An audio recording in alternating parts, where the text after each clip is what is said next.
балалар. Бүгін аптаның 4-ші күні бейсенбі, бүгінгі күнге сіздерге сәттілік тілеймін. Бүгінгі сабағымызды біз келесі неге бастайық? Қалудағы ахуалдан бастайық.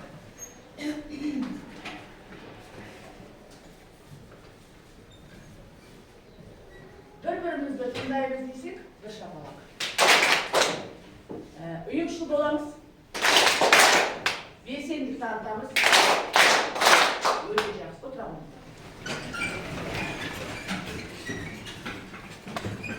Бүгінгі біздің сабағымыз жаратылыстану сабағы. Бүгін бізде ең бірінші сабақта біз ашпай тұрып, мына суретке қарай ашпалады. Бұл суретте қарап, не айта аласың? Бүгінгі біздің сабағымыз не туралы болуы мүмкін? Кенді пайдалы қазбалар сатуға болады. Өте жақсы. Тағы да не айтамыз осы суретке туралы? Жақсы, пайдалы қазбалар деп. Адамның қажеттілігіне пайдаланады. Дұрыс айтады, адамның қажеттілігіне пайдаланатын пайдалар. Тағы да өз пікірлерін қосында. Тағы да не айтасың суретке қарап отыр? Қайдан алып өткен? Ендеше балалар жақсы, ендеше бүгінгі біздің тақырыбымыз келесі кенді пайдалы қазбалар деген не деген тақырыппен танысамыз. Ал ең бірінші біз өткен тақырыпты қайталаймыз. Ол үшін тақырыпқа назар аударайық.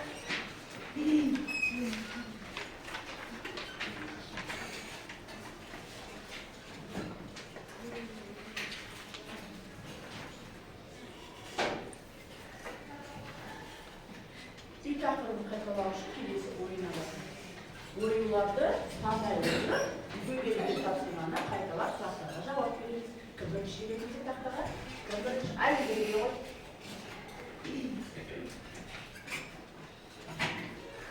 Кезде. Бұл ойынды таңдай отырып.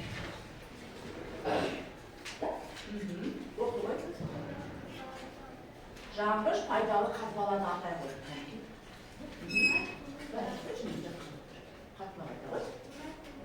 Көмір, мұнай және газ. Бала дұрыс па? Өте жақсы отыра ғой. Келесі бала кім дейді? Келе ғой. Ералы. Қандай ғой? Жағына басасың. Оқи ғой дауыс. Кен орындары Қарашығанақ, Қашаған және теңіз. Өте жақсы. Дұрыс па бала? Дұрыс. Келесі кім келеді? Не тағы тапсырмасы қайталауға? Келесі. Алтайын келе ғой, таңдай ғой ойды.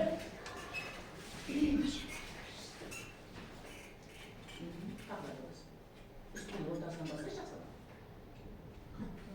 Қартыла басайш. Басқасыдан да. Басқасыдан да ғой. Ең ірі мұнай кен орнын атай. Ең ірі мұнай кен орнын атай ғой. Егер болды десе сендер. Güzel. Güzel düşünsek. Kız burada kesin bir gün Kaşagan ken orada ya, жақсы отыра ғой. Бала содан кейін және айтуға ұмытып кетті, сендердің алдарында өз-өзін бағалауға арналған не тұр? Бұл жерге әркім өзі қатысып, тапсырманы орындағанда, үй тапсырмасын орындағанда, мына жерде тұрған бір деген санды белгілеп қоясыңдар. Өйткені әркім өзін бағалап отырасыңдар. Түсініп ме бала? Әр қарай кеттік. Аяна келе ғой, қандай қойды. Аяна. Алдарын алып қойды.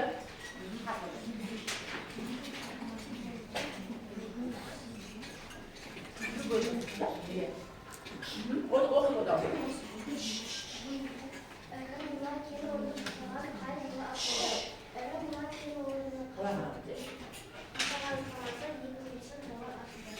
Жылы ашылған. Дұрыс па балалар? Келесі. Ойынға қатысам дейді, келесі. Келесі кім ойынға қатысам дейді? Келесі кім жандайды ойынды? Келесі. Алмат келе ғой. Алмат.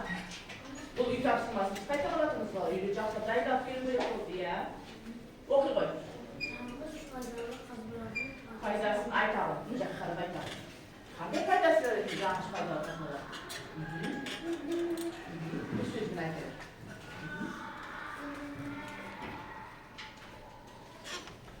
Көмектесе ғой. Жаңғыш пайдалы қазбалардың пайдасы пайдаланамыз, иә? Көмірді пластмасса, сор, Иә. Көмірді не үшін пайдаланамыз біз? көмірді отын ретінде Иә. пайдаланамыз. Мұнайды, одан бензин, керосин, дизельді отын және синтетикалық талшықтар жасауға болады. Жасауға болады. Тағы да қандай пай? Кім қосамыз өз пікірін? Тағы да кім қосамыз өз пікірін? Айта ғой. Газды пайдалану үшін Газ не үшін пайдаланамыз?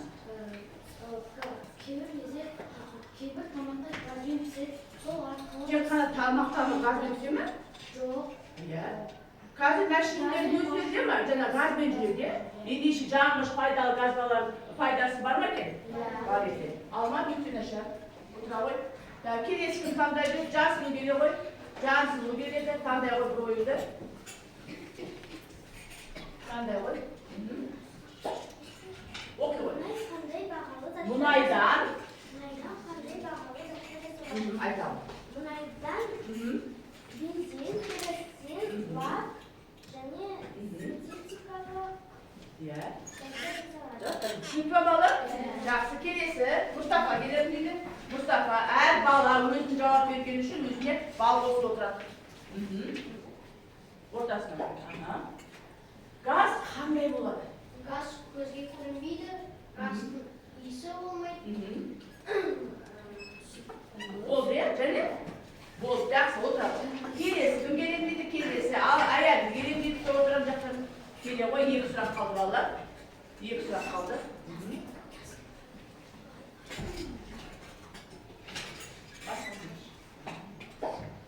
Көмір қандай газ? Айтады. Ой, көмір қандай зат? Көмір жанғыш зат, одан от аламыз біз. Иә. Тағы қандай қасиет бар еді? Ең адамды От ретінде пайдаланады, иә? онымен тамақ пісіре алады. Жақсы, тағы кім қосады? Жақсы, айта қойшы, қандай да? Ол кейде қатты, кейде жұмсақ болады. Ол қара сүт түсті. Дұрыс айтады. Өте жақсы, отыра ғой. Әр бала өзіне бал қосып отырады. Енді ең соңғы сұрақ қалды. Мына жерде кім келем дейді? Айсере келе ғой, Айсере келе ғой.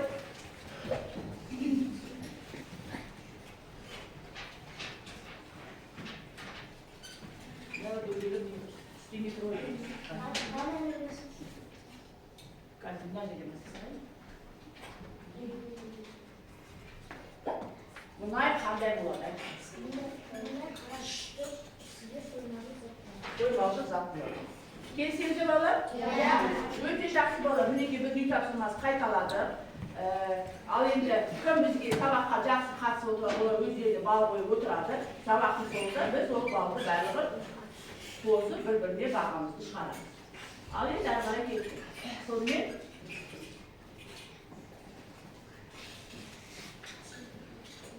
бүгінгі біздің тақырыбымыз мынау кенді пайдалы қазбалар.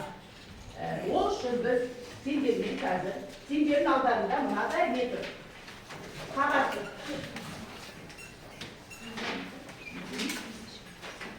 Бұл жерде сендер жұппен жұмыс жасайсың бала. Екі бала бірігіп жұппен жасайды. Қандай тапсырма? Берген суреттерге қарай отырып, қай сөйлем, қай суретке сәйкес келеді, соны тауып белгілеп қою. Сәйкестендіру. Иә? Мына астына үш сөйлем, осы үш сөйлемді қайсы сәйкес келеді, соны сәйкестендіресің. Жұппен отырып ақылдасасыңдар. Түсінді ме бала? 2 минут. Мінекей бересің. Жұппен отырып сәйкес.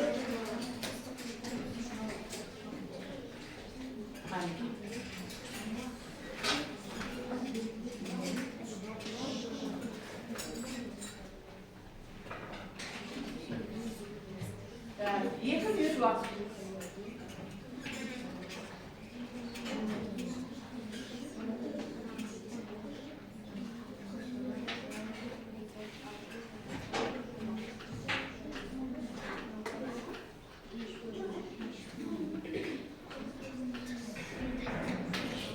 Söylемдерді оқыңдарда қайсы сәйкес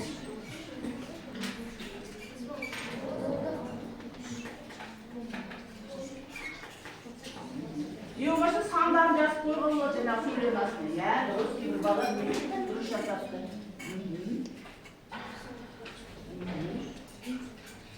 Жақсы. Уақыт өтті, бала. Жақсы. Жақсы, өте жақсы. Еші, бұл сурет сендер кітаптарында бүгінгі тақырыпқа байланысты болады. Енді бірінші суретке бір цифрмен тұратын қандай сөйлем сәйкес келеді. Так, жақсы. Көріп тұрмын қандай балалар бізде қай жұптан белсенді отыр екен. Жақсы, өте жақсы. Тағы да. Жақсы, бірінші сендер қол көтеріңдер, айта ғой. Бірінші суретке қай сөйлем сәйкес келеді екен? Балалар келісеміз бе? Келісеміз, өткен сабақтардан біз білеміз, иә? Кенді көбіне ашық әдіспен және карьерден алады екен. Еуқаса жабық әдіспен де бұл алынады. Екінші суретке қай сәйкес келеді екен? Қазір айта ғой. Металл табиғатта таза түрде кездеседі. Ол тау жынысының құрамында болады. Дұрыс па балалар? Қалай деп ойлайсыңдар? Дұрыс па? Кім келіспейді? Аяна, сен қайсы келесің? Металлды күйіне бөліп алушы оларды жуады, қыздырады, түрлі етпен әсер етеді. Бұл күйінді байыту деп аталады. Мінеке балалар, екінші суретке сәйкес келеді, үшінші сөйлем балалар. Металлды киімнен бөліп алу үшін ең бірінші уатады екен, жуады, қыздырады, түрлі еріткішпен әсер етеді, бұл кенді байыту деп аталады. Ал енді үшінші суретке қайсы сәйкес келеді? Әлинұр айта ғой. Ол тау жынысының құрамы. Дұрыс айтады, өте жақсы. Сонда металл табиғатта таза күйінде кездеспейді екен. Ол тау жынысының құрамында болады екен. Ендеше бала сендер бүгінгі тақырыпты мақсатын аштыңдар. Бүгін біз осы мақсатпен әрі қарай жұмыс жасаймыз. Кенді пайдалы қазбалар деген не деген сұраққа. Ендеше әрі қарай кеттік. Суретке қарай штаттаға, бәрін суретке қарай балалар. Суреттегі заттарға не ортақ? Қарадар суретке. Ұшақ, трактор, сағат, ол өтелеш болады. Әлемді, ой, аяды. Осы суретке не ортақ? Бұл суретке металл ортақ болады. Дұрыс, неге ол металл ортақ деп ойлайсың? Өйткені бәрі заттар металлдан жасалған екен. Заттарды жасау үшін қандай пайдалы қазбалар пайдаланған? Металлдан кенді пайдалы қазбалар пайдаланған. Немесе тыңдаймыз, құрамында металл болатын тау жыныстары кен деп аталады. Өткенде айтқанбыз, иә балалар? Олар магмалық тау жыныстарынан пайда болады. Құрамынан бірнеше металл бөліп алуға болатын кенді полиметалл деп аталады. Енді балалар, әрі қарай келесі мынадай тапсырманы орындаймыз. Жаңа мінекей орындарды енді әрі қарай. Зерттеу жұмысын жүргіземіз қазір біз. Қазір бірінші топқа мен сындарды беремін. Зерттеу жұмысын жүргізеді, бұл жаратылыстарын аға. Мынаны кішкене ортасын ашында, кішкене ортасын ашып қой. Бір-екінен жауап қойшы, бір-екінен кітап бұлар жауап қой, иә? Ортасын ашып қой деп жатыр. Екінші топқа мен шегелерді беремін. Үшінші топқа мен қанықтыларды беремін.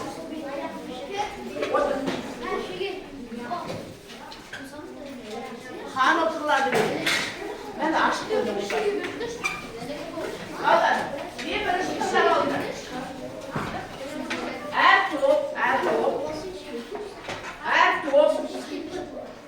топ, мен тыңдап алыңдар ең бірінші. Қазір мына кесте бойынша зерттеу жұмысын жүргізеді. Біріншіден, заттың атауын жазасыңдар. Түсі қандай, қалыңдығы қандай, магнитке тартылуы бар ба, жоқ па, зерттейсіңдер. Сосын иілгіш, ол иіле ма, майса ма, соны жазасыңдар. Түсінікпе бала? Мінекей, біреулерін жазып отырғанда қалғандары зерттеп отырасыңдар. Балалар, сондықтан тыныштық сақтаймыз. Мінекей қағаздарын. Мінекей магнит.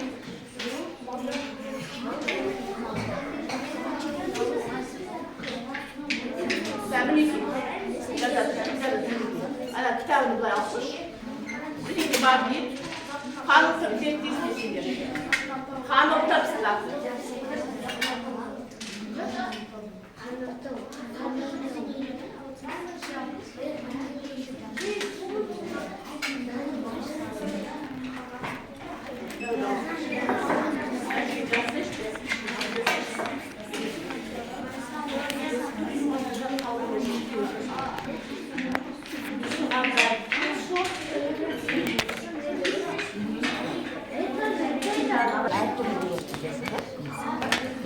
Зерттеп отырасыңдар,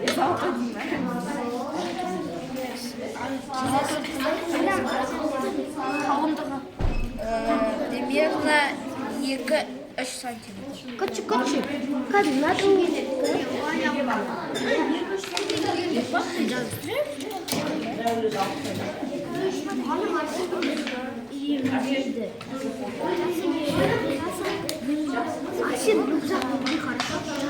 her şey geliyor.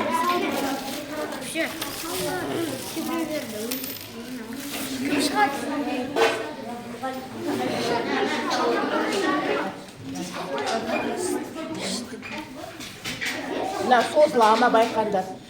Ішіндегі сымын зерттеңдер, қандай сымдар бәрі бірдей ме, әртүрлі ме? Ашып көруге болады. Ашып көруге болады, иә.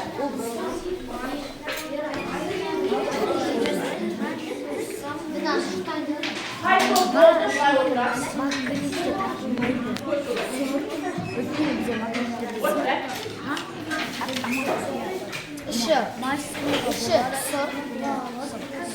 Майструға болады. Өте жақсы. Зерттеп оның аяқтаған көп. Өте шықын тақынақтап, не болды? Өте жақсы. Бұл біздің балалардың тәртібі өте жақсы. Өздері зерттеу жұмыстарын аяқтаған бала тыныш отырады. Қанымды майсама кетті. Ол неге байланысты? Қазір айтасыңдар, ойланып. Не болды? Картоп әлгі аяқтаған соң аяқтасын.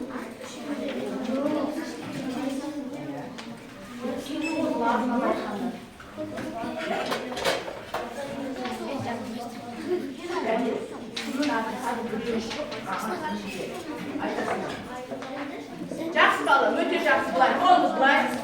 Әзиздар, е? Ал енді бірінші аяқтаған бізде қайту? Кейде, келе ғой, кім қорғайды? Кім қорғайды?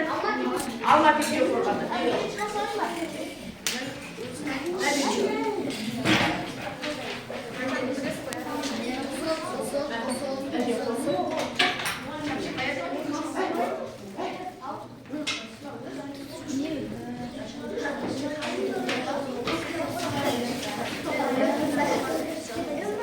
Ал енді басқа топта, айтып жатқан топтың тыңдаймыз, спикерлер, де? Айтамын, нетелер қандай жұмыс болды? Шеге, қақтарай.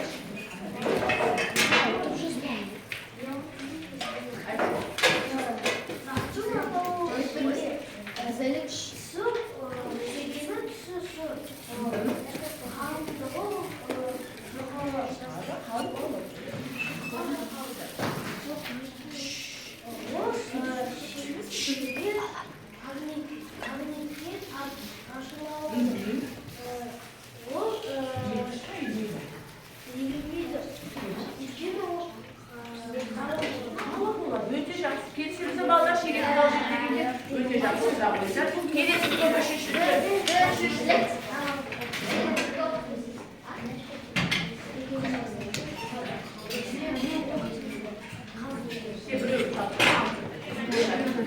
Ал сендердің топтар қандай зат бекітеді? Балалар естісін. Қан отыр ал. Оқыңдар. Әртүрлі болады деп айтады.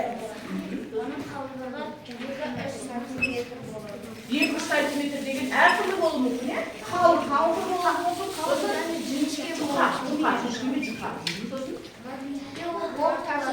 тартылады ме? Жақсы, өте жақсы. және ол майсыз.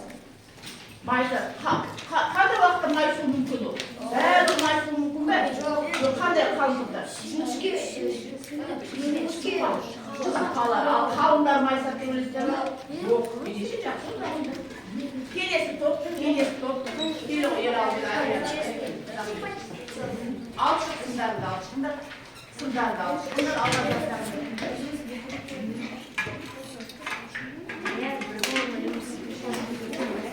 Олай.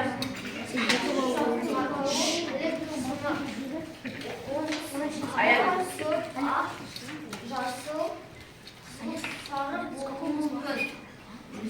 Ол магнитке тартылады. Иілгіштігі майысады. Майысады. Ал созыла ма? Созылады ма сымдар? Иә, созылады. Кейбір сымдар созылуы мүмкін, жақсы. Келісеміз бе балалар? Келісеміз, бірақ онда өте жақсы. Ал енді әр топ қолды қартады жоқ, иә балалар? Өте жақсы. Ал енді келесі мынадай тапсырма. Бұл жерде шығармашылық тапсырма. Бірінші топ берілген қазір аңызды оқиды да астында тұрған жауапқа жауап береді. Сұраққа жауап береді. Оқып шыққанда жіберілген. Екінші топ. Үшінші топ. Тапсырма. Оқыңдар да бірге жауап бересіз. Бір бала шығады да жауап бересіз. Бұл шығармашылық. Бірге оқыңдар, бірге. Жоқ, бірге оқыңдар. Біреулер оқыңдар, біреулер. Қалғана тыңдап отырыңдар.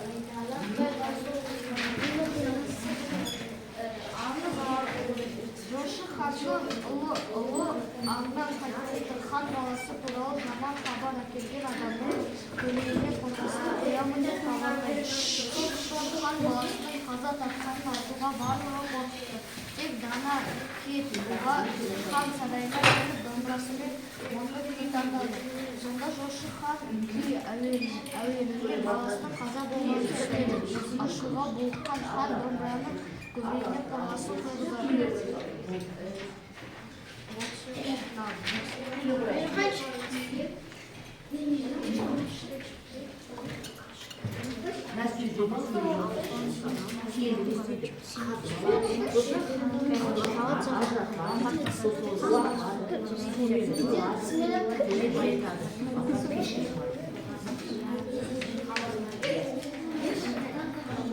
Екі минут уақыт қана беріледі.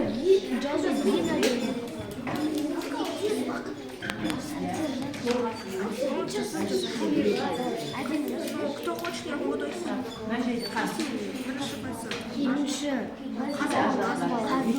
Кенді қазып алады.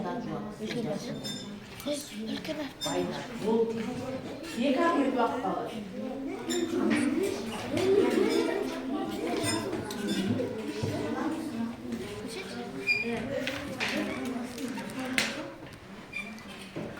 Қайта оқытпалар дайын, бұл екі минутқа берген шығармашылық жұмыс болды.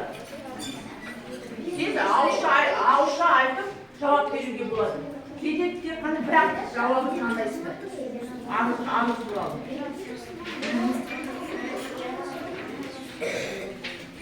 Бірінші топ келеді. Кім келеді ғой жер алды. Оқи ғой. Ал қалғандарымыз тыңдаймыз да қарап отырамыз.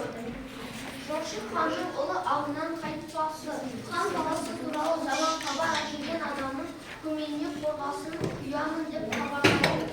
Сондықтан хан баласының қаза тапқанын айтуға барлығы қорқыпты.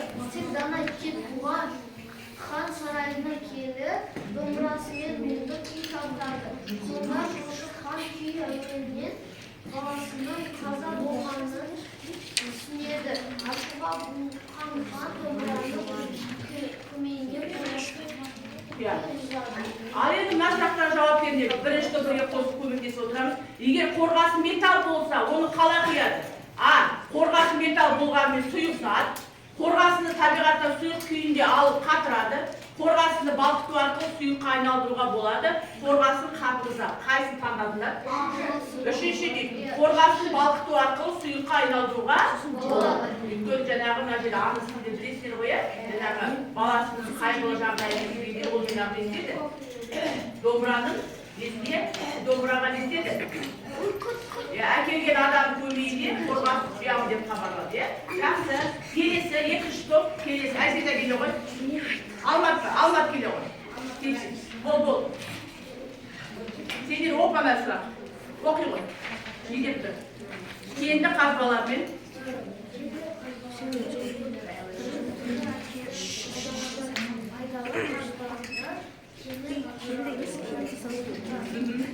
Қандай әдіспен алады екен? Кенді қазбаларды. Бесте де бірінші. Қазбалар. Сосын.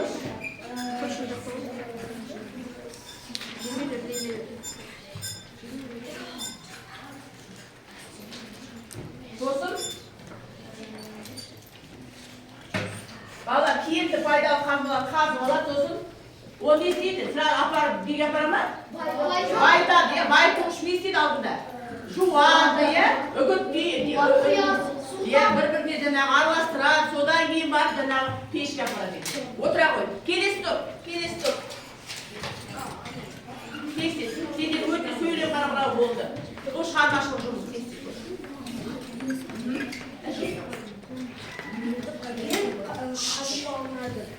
Yani olmasın ajratılады, aralastırады, unutardı, suмен жуылады. Және сосын байылады. Жақсы, отыра ғой. Бәрі отырамыз бақсан шекіле.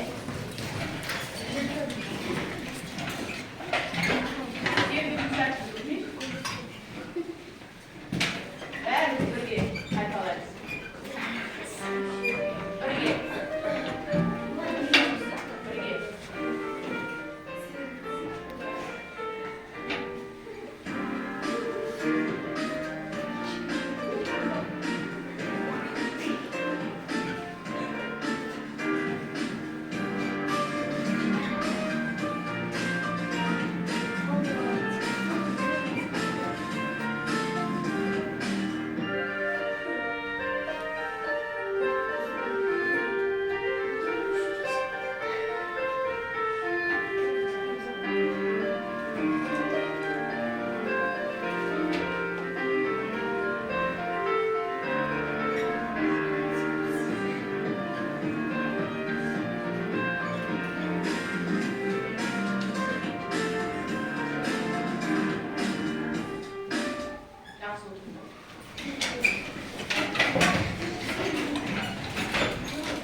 Тәжірибе жасадыңдар, зерттеу жұмысын жасадыңдар. Енді әрі қарай мәселесі жаңағы алған бөлімдегі толықтырып кетейін. Ең бірінші кеннен алынған кен пайдалы қазбаларды мынадай үлкен неге қысқа салғаннан кейін жаңағы үлкен камазға тиінге дейін ол араластырған. Оның арасында бос тау жыныстары да болуы мүмкін. Енді содан кейін әрі қарай оны алып түрлі үдеріс жүргізеді. Оларды бөледі, уатады, жуады. Бұл кенді байыту деп аталады. Осылайша байытылған кеннен бірнеше металл алынады. Бұл үдеріс кен байыту комбинатына жүреді. Кейбір металды алу үшін кенді арнайы домна пештеріне апарып, ол жерде не істейді? Балқытады екен. Мінекей содан кейін әртүрлі бұйымдарды шығарады екен. Мінекей мына жерде балта темірден жасалады ғой балалар, иә? Мінекей домна пешіне балқытқаннан кейін әртүрлі бұйымдарды жаңағы несіне құяды. Содан кейін барып суытады. Көрінеді ме? Сонда бұл кенді пайдалы қазбалардың жаңағы алған пайдалы қазбалар. Енді әрі қарай.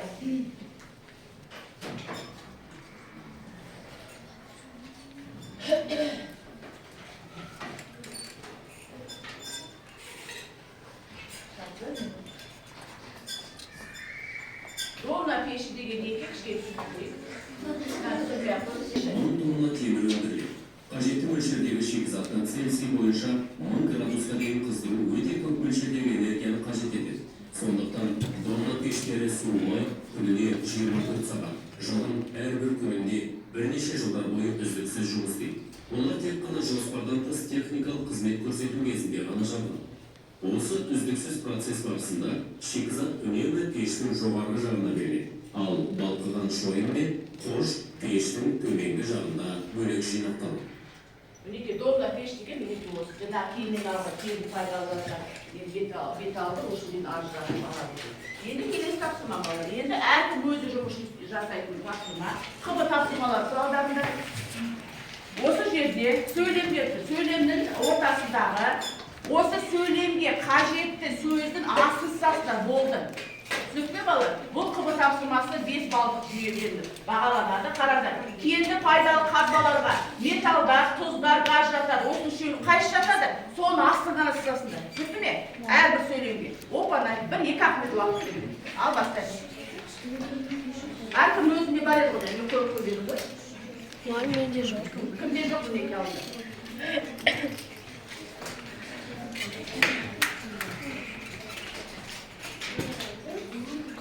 Әркім өз жұмыс жасай дейді.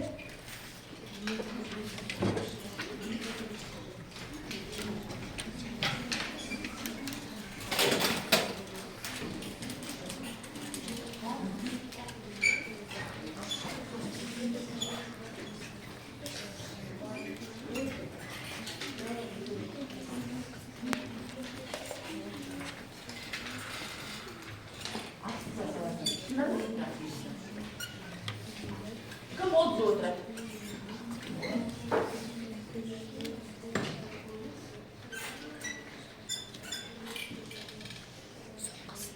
Кім болды отыз отырады?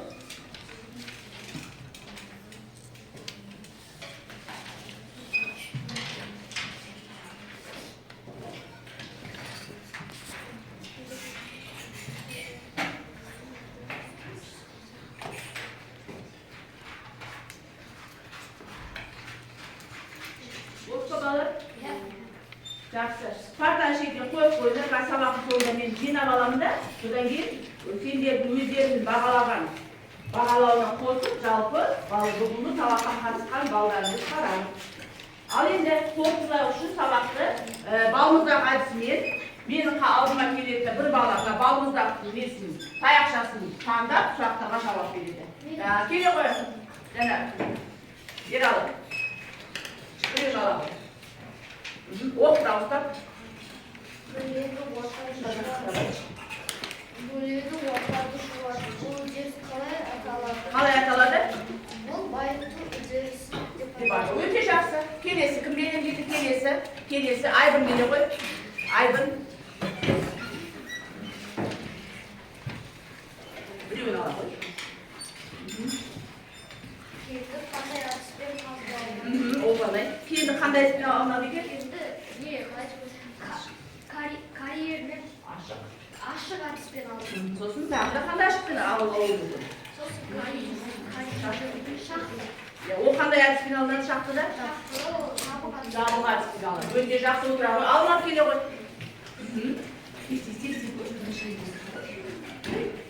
Ала ғой. Оқытау.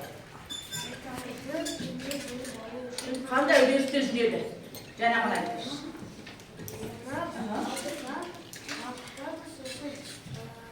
Ұсақтайды, жуады, сосын барып босына бүйішіне. Жақсы отыра ғой. Келесі, аяғы келе ғой.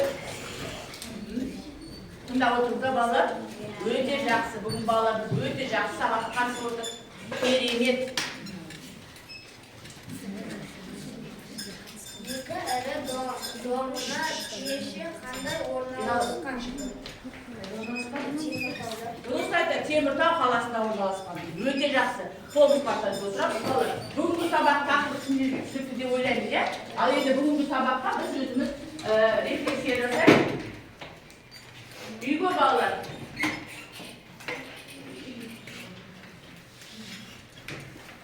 Үй тапсырмасы, осы енді пайдалы қазбалардың деңгейі не деген тақырыпты мұқият оқып, өздері мазмұнның арқасында келесі сабаққа, иә? Ал енді бүгінгі сабаққа рефлексия жасайық. Бірінші қатарда бастайық, келіп, өздерінің бүгінгі сабаққа бағаларын беріңіз.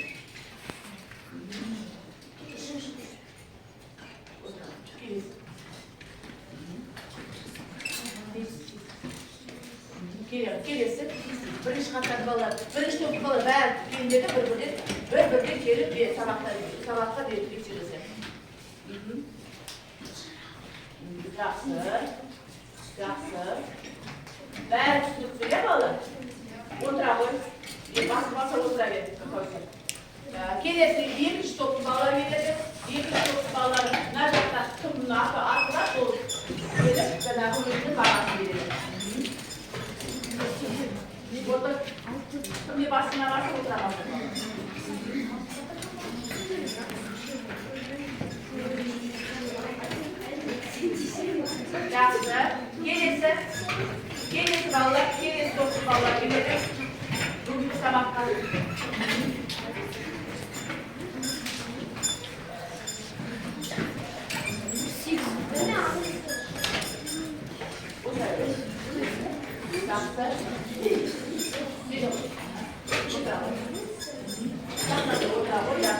Al endi qo'limiz barqaror o'tiramiz. Osымен bugungi sabaqimiz аяқталды балалар. Сендерге тек қана сәттілік тілеймін. Келесі сабаққа